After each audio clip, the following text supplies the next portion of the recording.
मेरे साथ इस वक्त जुड़े हैं सतपाल शर्मा। ये जम्मू और कश्मीर बीजेपी के प्रेसिडेंट हैं, राज्यसभा मेंबर हैं, फॉर्मर मिनिस्टर भी रहे हैं। न्यूज 18 से बात करने के लिए बहुत बहुत शुक्रिया। उमर अब्दुल्ला साहब से जब हमने कल पूछा नेशनल लॉ यूनिवर्सिटी के बारे में, तो उन्होंने कहा कि जब कश्मीर में आईआईटी और आईएम नहीं मिला था और जम्मू को मिल गया था तो हमने तो कोई अपोजिशन नहीं की थी, और उसके बाद अगर नेशनल लॉ यूनिवर्सिटी वहां मिलती है तो उसमें आपत्ति क्यों है? देखिए, देश भर में अगर हम लोग बात करें तो बहुत सी नेशनल लॉ यूनिवर्सिटीज जो हैं हाई कोर्ट्स के बिल्कुल साथ में हैं। हम लोग तेलंगाना की बात करें, कर्नाटका की बात करें, महाराष्ट्र की बात करें, दिल्ली की बात करें, सभी हाई कोर्ट्स के पास हैं। यहाँ पर 2 हाई कोर्ट्स चलती हैं, जम्मू में भी है, कश्मीर में भी है। कश्मीर में भी बेंचेस लगते हैं, जम्मू में भी बेंचेस बैठते हैं, जजेस बैठते हैं। सभी चीफ जस्टिस कश्मीर में भी बैठते हैं, जम्मू में भी बैठते हैं। ऐसे समय में जम्मू कश्मीर की परिस्थितियां पूरे देश भर से जो हैं वो अलग हैं। महाराष्ट्र में भी नेशनल लॉ यूनिवर्सिटीज जो हैं 1 से ज्यादा हैं। ऐसे समय में यहाँ के लोगों का भी विचार करना कोई गलत नहीं है, और मुख्यमंत्री जी को बड़े सोच समझ के बयान देने चाहिए। एक प्रदेश का हेड होने के नाते दोनों खित्तों का एक सा विकास हो, दोनों खित्तों को एक सा हक मिले, इसकी तरफ मिलकर, इनकी तरफ सोच रखकर उनको काम करना चाहिए। 1.25 साल के अंतराल में और ऐसे बयान देना भी उनके माध्यम से मुझे लगता है कि ठीक नहीं है। मैं ये नहीं कहूंगा कि उन्होंने कोई बयान ठीक दिया है, गलत दिया है, पर मेरे मायने में, मेरी सोच के मुताबिक उन्हें कोई ऐसा बयान नहीं देना चाहिए जिससे दूसरे जो खित्ता है वहां के लोगों की जो सोच है वो आहत होती हो। और मैं तो ये कहूंगा कि 1.25 साल के अंतराल में उनके माध्यम से क्या कार्य हुए हैं, उन कार्यों की समीक्षा उनको करनी चाहिए। समय आ गया है, असेंबली है, असेंबली के बाद लोग भी आएंगे। पीछे उन्होंने चुनावों का रिजल्ट भी देखा है, बड़गाम में देखा है, नगरोटा भी देखा है।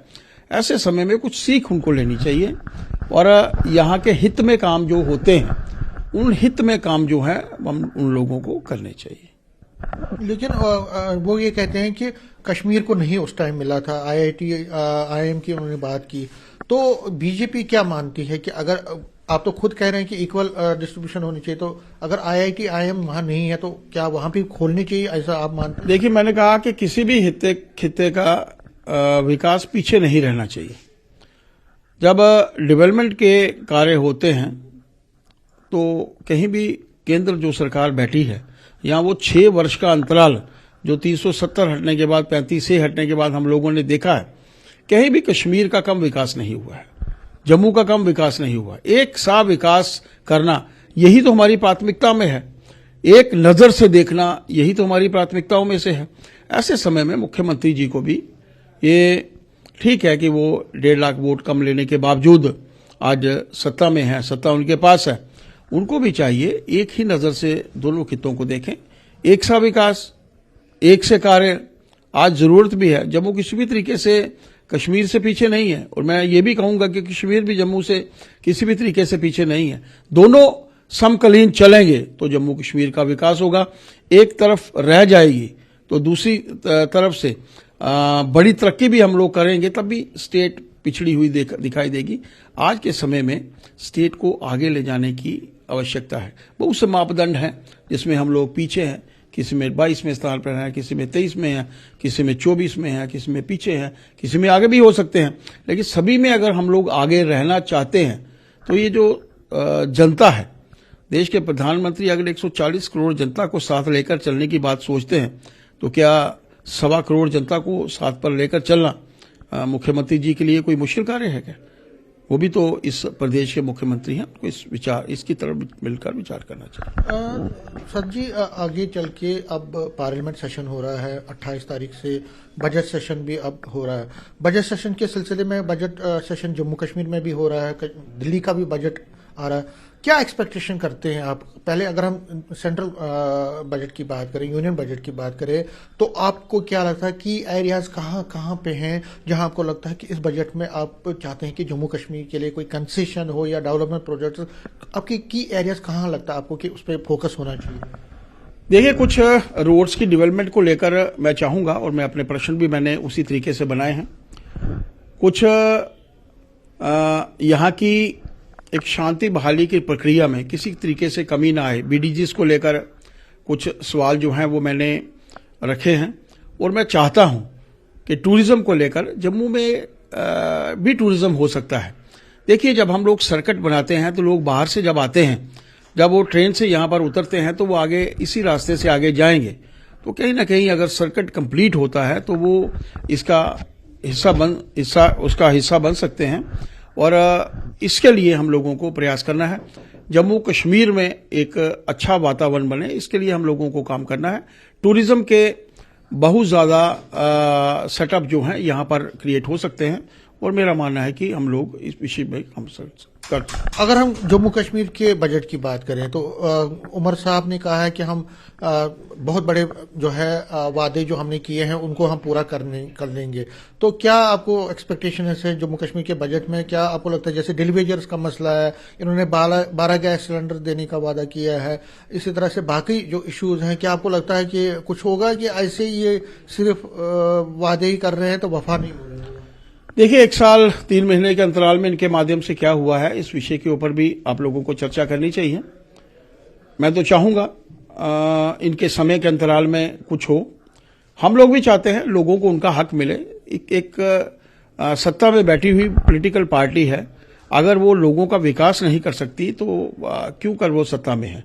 अगर उन्होंने मैनिफेस्टो में कुछ कहा है, सिलेंडर्स को लेकर कहा है, पेंशन्स को लेकर कहा है, लोगों की डेवलपमेंट को लेकर कहा है, तो बिजली 24 घंटे देंगे, 200 यूनिट बिजली माफ करेंगे, ये सब उनके माध्यम से हो सकता था, लेकिन वो करने की क्षमता चाहिए, करने की सोच चाहिए, उसकी तरफ उन लोगों को अग्रसर होना है। मेरा तो यही मानना है कि अगर हम लोग वो चाहते हैं कि एक उचित वातावरण बने, इसके लिए उनको डेवलपमेंट की तरफ ध्यान देना होगा। आगे पीछे की बातों में उलझना इस वक्त, अगर हम लोग इस स्टेट को आगे ले जाना चाहते हैं, देखिए हमारे लिए भी प्राथमिकता है Bharatiya Janata party, we are party with the difference.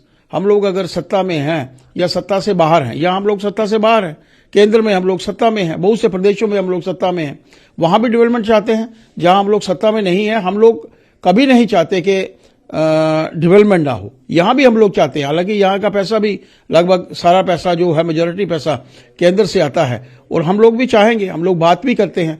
अगर हम लोग इंफ्रास्ट्रक्चर की बात करते हैं, अगर हम लोग टनल्स के निर्माण की बात करते हैं, अगर हम लोग टूरिज्म के बढ़ावे को बात करते हैं, हम जानते हैं पैसा केंद्र से आने वाला है, लेकिन जहां लगे यहां का चहुमुखी विकास हो, यही भारतीय जनता पार्टी की प्राथमिकताओं में से एक है। और इसी सोच को लेकर भारतीय जनता पार्टी काम कर रही है, एक पार्टी विद द डिफरेंस।